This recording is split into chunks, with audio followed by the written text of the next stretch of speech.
Hi, everybody, and welcome to the Cultural Studies podcast. My name is Toby Miller, and my guest today is.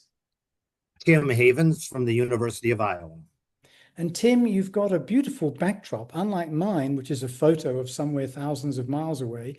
I think yours might be, in inverted commas, real. It is. It's my back porch where I do all of my zooming and all of my work if I can help it. Hopefully, the school children in the backyard will not be too loud. I don't hear them, but I see Oh, sunshine great. and beautiful trees and what looks like It's a a nice day. fun place to be Yes. working, and that it'd be good in the winter when the sun comes in, I imagine. Yes. Unfortunately, it's a screened porch, so we can't be out here in the winter Ah, anymore. only that. Yeah, yeah. But you're protected from the mosquitoes of the Midwest and the Indeed, biting indeed. flies of the Midwest in summer. As long as I remember to close the door. So, Prof, I wonder if we could start, apart from my fascinating remarks on your living circumstances, by you're telling me what's currently impeding, dynamizing, preoccupying, interesting you. What's going on for you, Prof. Tim? Yeah, that's a really, that's a very expansive question. And I think a lot of it, I think of in terms of sort of like my own sort of work and how it sort of is shaping my scholarship, my teaching, and those kinds of things, Hmm. right? And so the biggest thing that's going on for me right now is that so I have a joint appointment in communication and media department and in African American studies. Hmm. And the African American Studies program is in a bit of a limbo right now, in part because of state laws. It's not the federal government laws so much as state of Iowa laws that are causing us an awful lot of trouble. Because the state has outlawed discussions of diversity, they've outlawed discussions of LGBTQ issues, discussions of critical race theory. They've outlawed those in terms of non teaching and non research activities. So, teaching wise and research wise, I'm still allowed to sort of discuss those things. But we also are required in anything that's controversial, we have to give multiple sides of any given controversy. And we also have to only include controversies that are relevant to our field. So part of my challenge is I teach this semester a Black television culture class where I can talk about race, racism. I Hmm. can even talk about critical race theory. But then I also teach a media and society class an hour later where I really can't talk about those things as clearly as I can in Black television studies because technically it's a different field and those debates are different. So that's one of the things that sort of is impeding me the most and requiring me Hmm. really more than anything to rethink not just my lectures and my lessons plans, but also to rethink how I frame things while I'm teaching. Because a lot of things I would have only given one side on before. Now I have to give multiple sides of everything. And trying to decide what I have to give multiple sides of, and what I can just give one side of is a challenging thing. So, Prof, you refer to the Civil War as the war against the North, Yes, yes, indeed. or I'm you sure refer we to absolutely can refer to it as the war against. We have to probably. one of the things to So explain to folks not in the US is that, of course, yes, constitutionally, education in the country is a state's right, but right. financially, there is massive reliance, particularly at the research level, on the feds. And that's Yes. why, on the one hand, you get in Republican dominated legislatures the opportunity to pass draconian legislation, and why at the federal level, there can be these extraordinary heists undertaken by the Orange Comb over, threatening Hmm. wealthy schools, despite their wealth, with the incredible penalty of losing access to medical and scientific research. Yeah. Absolutely, yes. So for instance, I was on two back-to-back multi-year grants that were technically from the Department of Defense, Mhm. that studied misinformation. Basically, what we're trying to look at is the intersection between platform operations. So things, the various sort of social media platforms, personalization algorithms, and radicalization. And sort of, what kinds of things predict what kinds of things. And that was the first grant was $1 million. The second was $2 million. So we had a number of both staff we hired, research assistants, we hired, faculty we hired, and then suddenly last April, they canceled the grant, and so we had to sort of get rid of all of those people, because that kind of research was no longer going to be supported. Now, fortunately, we were able to move those people around, and actually, Iowa is kind of fortunate in the fact that we don't get a lot of grants at the federal level. So we're not as dependent on those federal grants for funding our institution, but still, it's a chilling effect on the kinds of research we're doing, as well as chilling effect on the kinds of teaching that we're doing. And getting back to what you referred to earlier as in one of your classes being about Black/African American media, this Yes. is probably where I first encountered your work. We've been friends, although mostly at a distance, for over 20 years, Tim. Yeah. I've been a fan of your work for longer than that. Thank you. And I guess it's probably 25 years ago that I first read your research. Could you maybe take us through one particular strand of it, which is African American television in representational terms, both when it comes to what's there textually, but also in terms of who gets to make it and how it gets distributed? Because one of the key things that you revealed to the world is the extraordinary attitudes of TV buyers in the 90s internationally, and their reaction to Black TV. Yeah, thanks. Yeah, I'd be happy to do that. That's yeah, and it still is, I think so. Like, broadly speaking, I would say that a lot of my interest is the ways in which sort of institutional and economic priorities shape representations of African Americans, race in general, cultural diversity, broadly speaking, and especially sort of the global elements of those institutional and economic priorities.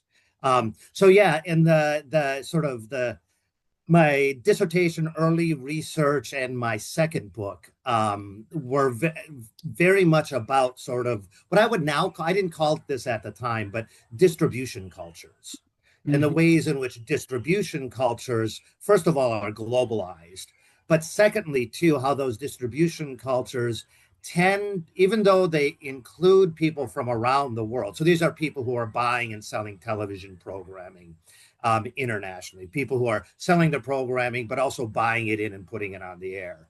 And just the idea that that was a coherent business culture with its own sort of, cultural realities, its own discourses, its own perceptions, that had as much to do with the business culture itself as to do with people's local experiences.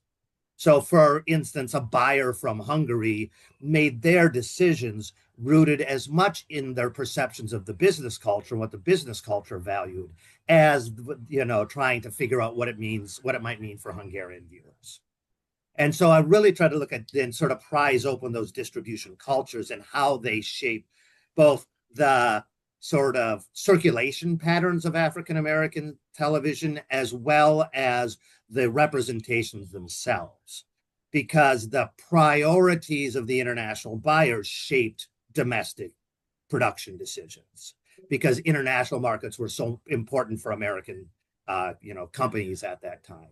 And so, yeah, so what I found through an awful lot of that too is that, and the thing that fascinated me the most, and that really took up in the book project, Black Television Travels, is that I traced it back to the 70s, in which African American television programs would break new ground in international distribution.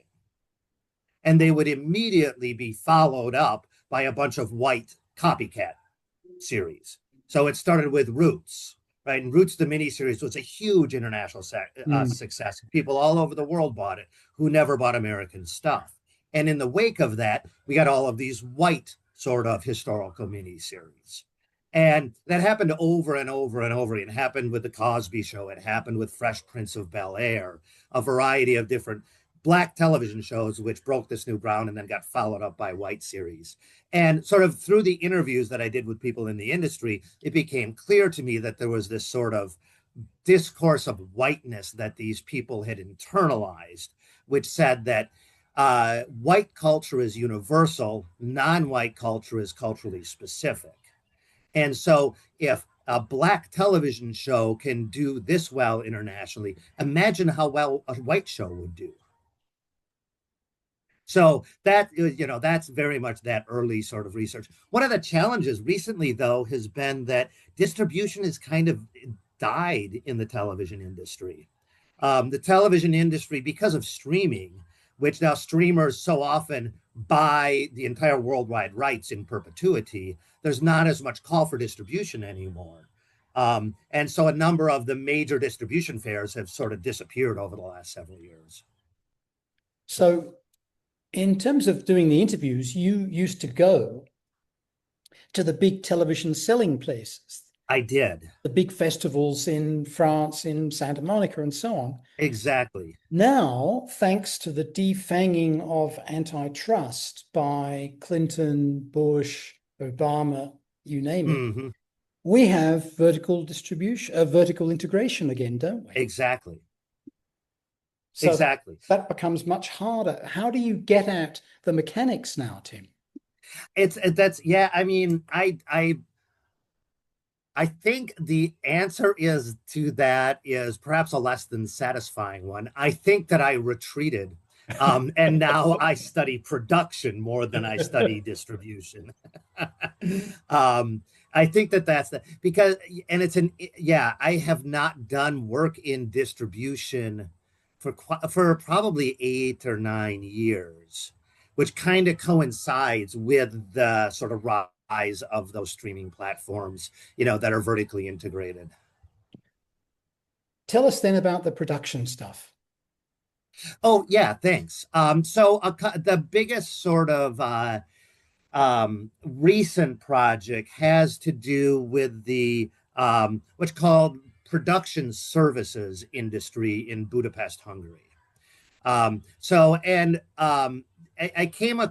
stumbled across it quite accidentally. In fact, most of my research is like this. I stumble across surprising phenomena and I don't know what to do with it. And I talk to a bunch of people until I finally try to figure out, what the larger point is that I want to make. So I'm still working through that a lot with this.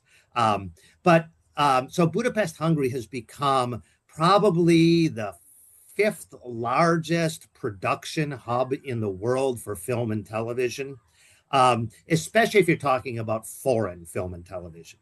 Now, this is not domestic Hungarian work, right? The domestic Hungarian film and television, it's still very minimal. But so many, both Americans, British, EU, even Chinese, South Korean, even Middle Eastern film and television producers produce in Budapest. And it's just a massive industry. And it surprised me how massive it was when I went there. And so most of my work now is I've been interviewing people who work in that industry, somewhat the producers, but I've focused more on people who I like to say that they sort of walk the line. They're not quite above the line creative workers, and they're not quite below the line sort of craft people either. On one project, they may be above the line. On the other project, they're below the line. And so it's been really sort of a sociology of what it's like to work in that industry. And then also sort of a theorization of where that industry comes from. That's so interesting to speak of them in those liminal terms. So above the line, below the line is an accounting term used in Hollywood that effectively is about class distinction. And correct. Above the line means you're a star, a producer, a director, a writer, an editor, a cinematographer. And below the line, this is probably not the kind of liminal person you're talking about, includes catering and carpentry and diving. Yes. Although some of those people do. So the goal of this book is to interview people all the way up and down that. But the majority of people I've been talking to recently are those sort of liminal people. So that's sort of who's foremost in my mind. And are they Budapest natives Yes, as yes, they opposed are to, local people almost exclusively. and above the line mostly not? Well, so that's the interesting thing, right? Is that initially it sort of starts out like that. But, and this is part of my observation, is that, like, so particularly with television series, and especially with American network television series, which tend to run 22 episodes per year and also are produced on a very sort of like what just in time kind of a production schedule. So so some of the problem that, like, you know, the Americans run into with television series is that they will bring in people who are department heads from the US, but they'll burn out. They will not like living in Budapest because you're there 10 months out of the year shooting this, and they wind up then moving the local people into those positions of authority, which are technically the above the line positions. So a lot of what I've been doing is just sort of these oral histories of people who sort of then step. So you might be. I just spoke to somebody who was the line producer of the new Hulu miniseries about Amanda Knox. I can't remember what it's called exactly, but it's like the Crazy Tales of Amanda Knox or something like that. And where Who is this? she's a producer on it, is that right? She and Monica Lewinsky are producers That's on right. this Yeah, project. yeah. But this person was the line producer, which is like, that's the person who's in charge of all of the day-to-day operations. Yeah. Very much but, you know, so she was a line producer for that, which is about way above the line, you know, definitely a position of decision-making authority. But a prior project, she was on The Witcher, which is a Netflix series, sort of, you know, that was Netflix and I think Sky co-production. And there she was a production manager, which is kind of below the line. Yeah. Right. So just this whole sort of, and I'm really just sort of looking at these questions of like you know, autonomy, worker autonomy, worker satisfaction, you know, degrees of precarity, remuneration, those kinds of things. And just to explain to people who may not realize Yes. this, so with network TV in the US, by which we mean realistically NBC, CBS, ABC, Fox, and to a certain extent Univision Telemundo, right? Yes. These are broadcast networks, so they're available in inverted commas, free to air with commercials. And when they're shooting drama or comedy, as you say, they're looking at over 20 episodes a year. So what that means is they have, in Leninist terms, overproduction. Right. They don't look as good, they're not as well written, they're not as well acted, they're not as well shot as you can get when you're shooting something for HBO Max, Netflix, Amazon, etc., where the model is more what the BBC used to be. You know, why is Fawlty Towers so good? Why is Monty Python so good? They didn't have to make 30 episodes a year. Exactly. They had 5, right? So there is this overproduction model, but there's also cutting off at the knees. So if you have made a pilot for a network and it's done quite okay, so you get signed up, but after 2 episodes, ratings are nowhere, it can be all over. Right. It can be all over. So there is, on the one hand, massive overproduction. On the other, and this is more true historically than today, it can all get cut off at the knees really fast. Absolutely. Absolutely. A lot of it does. Yes. Although it's also interesting that those can be then some of the best jobs actually for the people in Budapest, because there's just this series that finished its 4th season. It's not a good series, but it's a fascinating series. It's called FBI International. And it's set in Budapest. And it's all shot in Budapest. So I know a couple. She was the costume designer and he was the first assistant director. And both Budapest natives, Hungarian people, right? And they would work 10 months out of the year on this show. They would have 2 months a year off. For 5 straight years, they worked on the show. It was an awful lot of work, but that, you know, when they were shooting, it was 10, 12 hours a day, 6, 7 days a week. But then also 2 months out of the year, they would be gone and they would be on vacation. And they also just finished wrapping on the final episode, which really, the series finale, the very last episode of the series.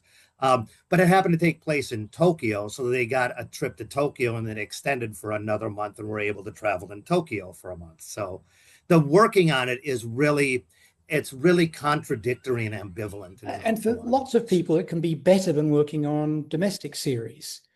Absolutely. And it's better than most domestic jobs. If you think about Colombia, Mexico, Brazil, everyday work and stiffs are working on narco novelas, which have low production values, are demoralizing, poorly paid, and probably too much production. If they get to work a service deal for Hollywood or whoever it is, they get better paid, they have shorter hours, they're treated better, and they're making something that's to them more interesting and more valuable and less regressive politically than the narco novela. It's targeted at exploiting the working class and racial minorities of the class. And I think a related sort of part of that too is that because these Hungarian workers are working on all these foreign projects, sort of the political dimensions of those foreign projects are largely invisible to them.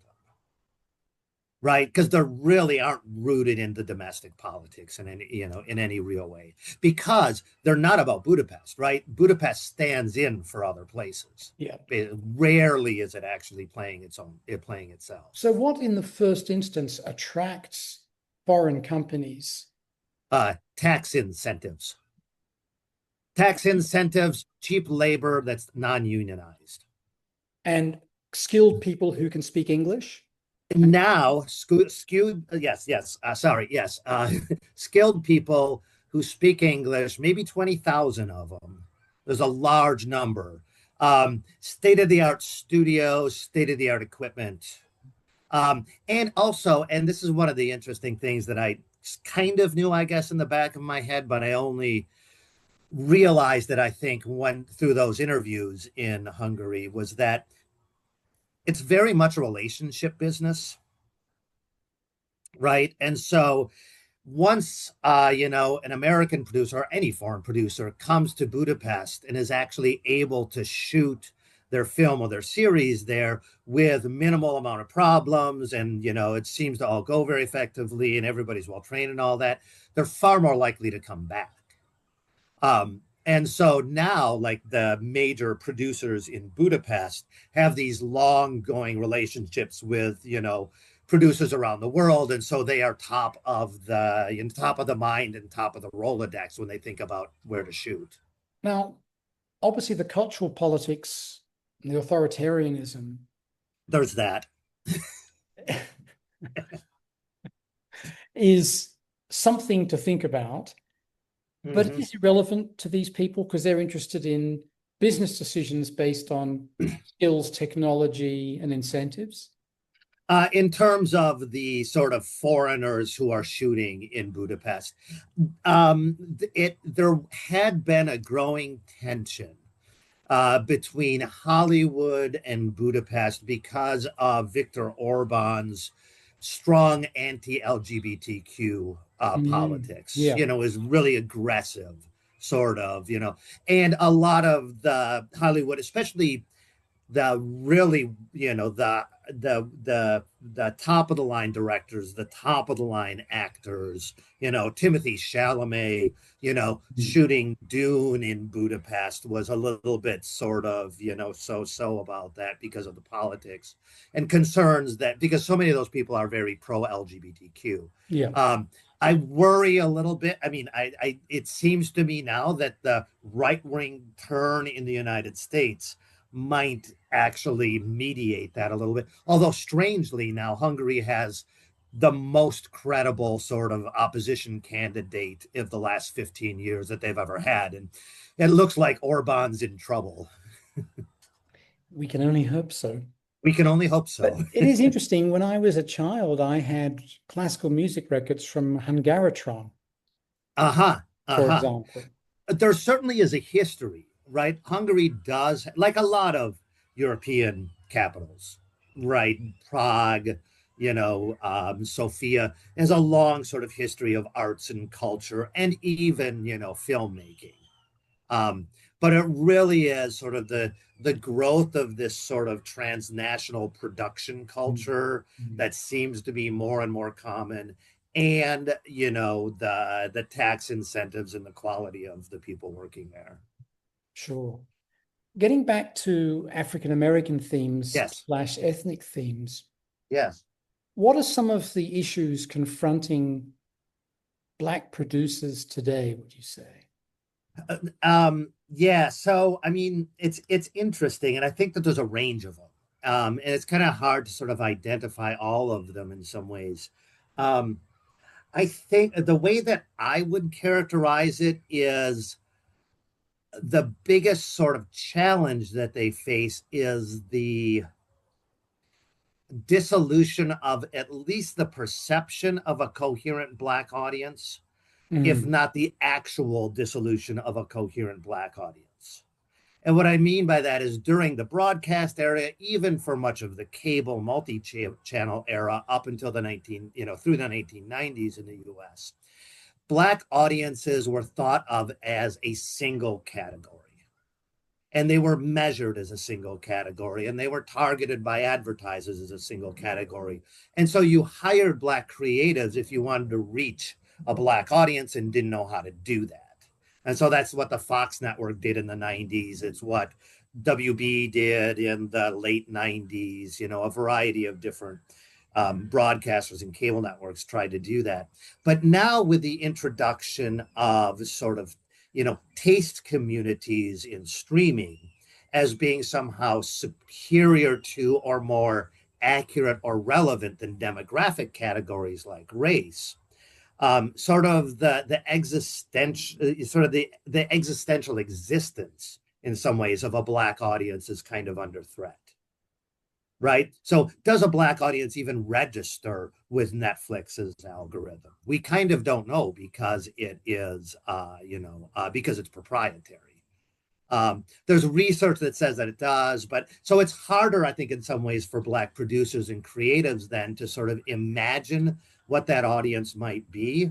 My personal take is that there's a good deal, especially of the sort of higher wattage programming on streaming, whether we're talking films or television. But a lot of that, there seems to be this attempt to sort of cream skim both sort of wealthy audiences across racial demographics and to try to create content that is applicable to those racial audiences, whereas poorer working class African American audiences in particular are left with what now in the US at least are calling fast free ad supported television, right? Things like Tubi and things like that, which are linear television, basically the same as cable and have ads that you can't skip in them. So that seems to me to be one of the biggest. One of the things that I'm working on now is it's been my perception that there are a number of these very expensive streaming series that tend to rely on book series as their source material, especially well-known book series as their source material. So Game of Thrones was like that. His Dark Materials is like that. There's a newish Apple TV series called Foundation. That's about an Asimov book. Uh, there's the Wheel of Time, which is an Amazon series, is based on a book series. Um, but when it comes to Black authors who write book series, they, as far as I know, they only ever get limited series. There's never these ongoing sort of multi-season series. Easy And Rawlins. so sorry. Easy Rawlins, the Walter Mosley character, gets one film, I think, Yes, but never a exactly. series. Is that right? That's right. Yeah, not an ongoing series. Yeah. Yeah. And there's a number. So yeah, so there's like Bridgerton, which is interesting because it is Shonda Rhimes, but the underlying source material is actually by a white woman writer. So the black writers, so I've started to talk to some black writers about the extent to which their relationships with streamers and the interest that they've gotten from streamers over the years, which has been pretty minimal. And so I'm trying to sort of then think through the sort of institutional and industrial logics of that. And you mentioned the proprietary nature of knowledge about Netflix and the other streamers. I guess Yeah. as advertising becomes part of their shtick, presumably they will need to share more of that knowledge. Right. Right. I'm very conscious now as I watch, for example, some Amazon Prime shows that they're cut in a really crappy network TV way for commercials to be inserted. Absolutely. In a and way so that the they weren't commercial just before. interrupt everything. Yeah, and they're interrupted for no good reason, even though there's just a black screen for me. That's all I get. Uh-huh. Commercials, and they're not cut in a rational way. One of the nice things in the old days in Britain was that ITV, when it was the only commercial station, had part one, part two. Yes. And at the end of part one, you had commercials. Right. And in programming, you had commercials. Yes. It's like the old days at the movie theater with an intermission when you exactly. Yes. Well, and even in the US sort of, Mark, right? It was very much 3 acts.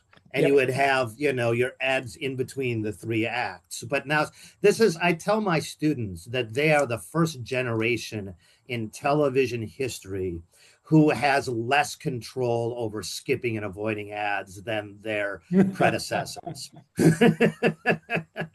Because you can't skip them either. All you can do is, like back in the broadcast era, walk out of the room and get a sandwich. Well, there's always product placement to rely on. There is that as well. Allegedly not with Apple, but who knows? Yes.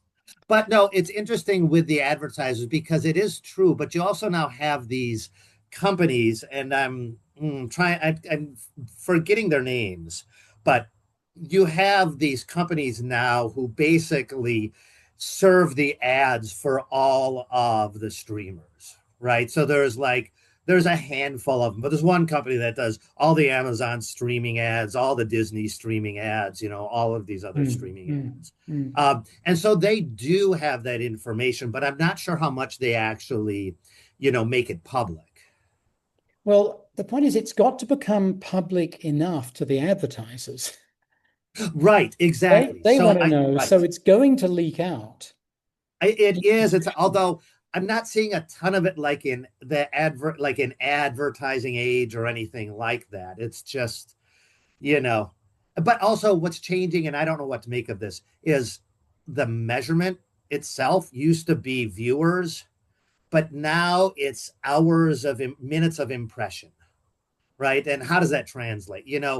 I just read that Wednesday's new episode, which is a Netflix series shot in Prague, that Wednesday had over 1 billion hours of streaming. And I'm like, how many people is that? My daughter's watched it 5 times. Does that count? How do you count these things? Yes, I love this impression stuff. It's wonderful because it takes me back to when Lazarsfeld wanted to look at how much sunlight had an impact on magazines in dentists' offices. In order to identify how often the pages had been turned during the day. That's awesome. I know. That's fantastic research. I know. Absolutely wonderful. And it's never been done. But these plans have been constant, the attempt to deal with that. And it's very hard with things like the secondhand market in books historically. Sure. To measure how much reading goes on. So, Prof. Tim, if we could, I want to ask you, I've got 2 more questions for you, if I may. And once you've answered them, I'd like to throw back to you to take the opportunity to conclude things by mentioning anything that you haven't discussed that you'd like to add, or potentially revisiting something we have chatted about where you want more. Sure. Sound okay? I would love to. Okay. So first of my questions is, how do you get this access? Because Hollywood, as broadly construed, not necessarily limited to Southern California at all, is notoriously hard for researchers to gain entry to.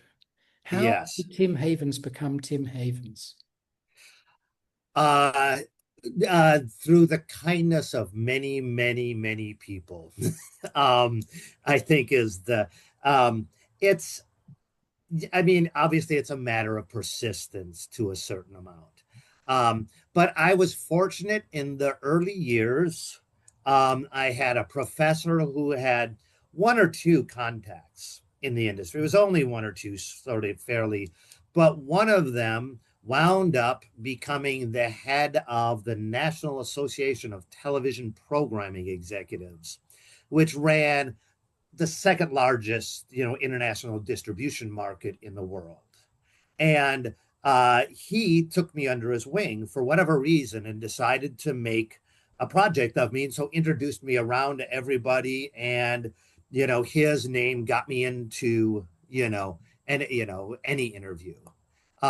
In Budapest, it was, I started just on the ground there, and just, I think I had seen a couple of people's names in Variety, and so I cold contacted them, got to, always ask them, like, who else can you recommend to me, and to get those things. And but this is early 2000, so I talked to maybe 15, 20 people there.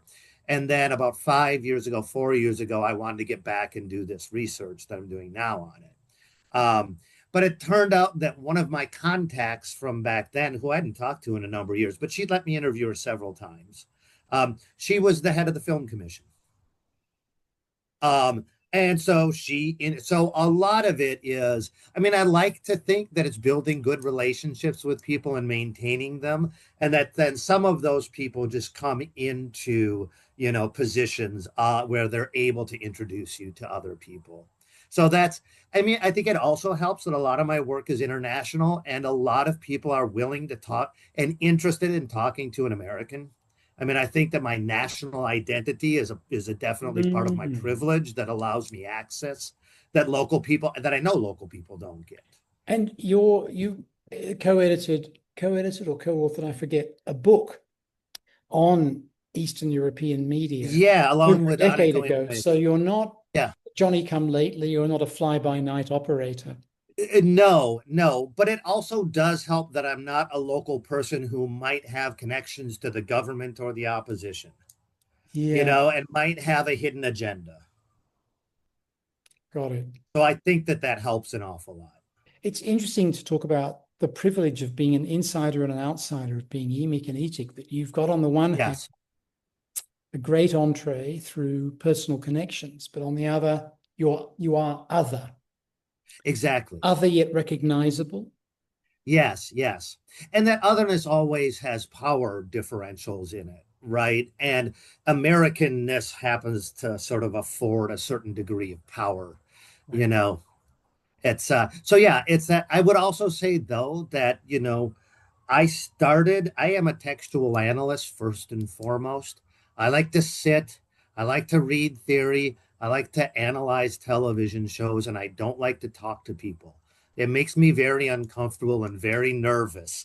And and this has always been very outside the realm of my comfort to talk to people in the industry.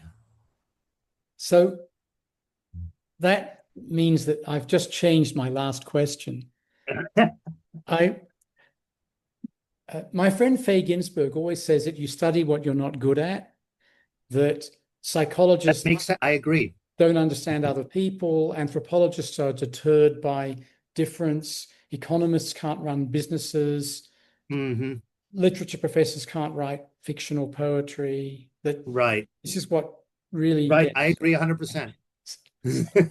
So my question for you, your starter for 10. Yes. My last query, Tim, before handing over to you to conclude things, is to ask what forced you to move away from what you were comfortable doing, watching TV and writing about what you saw and heard, to going around the world, asking people difficult questions and trying to find out industrial secrets, by which I don't mean industrial espionage, but Right, what's right. inside the black box. Right. Yeah. Yeah. No, I mean, I think about that a lot. And I talk to graduate students, so, an awful lot here at Iowa, um, which is, and I think that, it's interesting of what there's that affective dimension to research, right? There's a certain love of that research object, whatever that love is, Mm. and where it comes from, I think is really difficult to articulate. But and it was very much television, right? And television programs, when I started out. But I think also I liked the fact that people read my work and thought that my work was good and important, right? That also was an important part of my love of that object. And when I started to write, people weren't too interested in my textual analyses. But once I started to do these interviews and things like that and bring these things out, a lot of people were suddenly said, "Oh, I read your article. I read this other article. Oh, I'm going to." And I think that had an awful lot to do with it, is that sort of being part of that scholarly community in a way that, and also I think the other part, right? Knowing that the work that I was doing was important to other people's questions. I think often one of the things about English and comparative literature, in particular in the United States, Mm-hmm. is that you're not expected to know the political economy of the thing. You don't Right, have to know right, about literary prizes. You don't have to know who owns Simon and Schuster, blah, blah, blah. right. But if you study film or television, you have to know that. And so Yes, students come out with some knowledge of how Hollywood functions, for example, right. with an interest in these things. So I think that's partly a disciplinary engagement issue. And sometimes it means that the value of textual analysis of television in particular and games is underplayed, underappreciated. Yes, yes, I agree. And that's interesting because I come from a background, I was an English lit major. I have an MFA in creative writing, and it was only because I couldn't get a poetry job that I started into graduate school in television studies. So it makes an awful lot of sense. Yeah. And so to finish up, Prof. Tim, if you could perhaps tell us whether there are things that we haven't touched on that you'd like to mention, or areas that we have discussed where you want to offer something more. Yeah, thanks. I think I have one thing that's a little bit of both, Mm-hmm. maybe, and that I haven't really talked about, but is really central to my current research. And but also relates to this last point I think that you made of having to have a sense of how the industry works, right, and the political economy works. And the same way, I think it's absolutely crucial to understand sort of the technological affordances of the media at any given time, because they also shape those industries and representational practices. So I usually sort of talk about those of the three sort of like the institutions, the technology, and the text as being, and the culture as being sort of three important components. And I've really been the thing that I have been trying hardest to sort of figure out, I think, with the work in Budapest is that I'm convinced that the thing that fascinates me is that it is the introduction of streaming platforms that rockets Budapest into its current position. It was a fine place to do foreign productions before. It did fine, but it wasn't $1 billion a year industry until streaming arrived. And so I'm thinking then sort of about the technological affordances in many ways of platforms and of streaming. And particularly in this one, I'm trying to work with this idea that I call platform geographies, which has gotten a little bit of play. A lot of it is the representation of sort of physical geography in certain kinds of applications, things like Google Maps or things like that. Mm-hmm. But then there's also people have been doing a little bit of work in terms of the platform geography or the geographical reach of offerings that exist on platforms like Spotify, as well as the audience. What I'm trying to do with this is trying to think of the ways in which the affordances of the platforms actually create new production geographies, and how it's the technology itself has a certain agency in creating needs that then Budapest is able to fill. Because I think that this, and this is really the shift in our graduate program at Iowa nowadays, too, is to really sort of focus on platform cultures and to think about the platformization of culture and what that means for the contemporary era. It's going to be interesting to see whether we start getting Netflix or Amazon doing actual late night live television.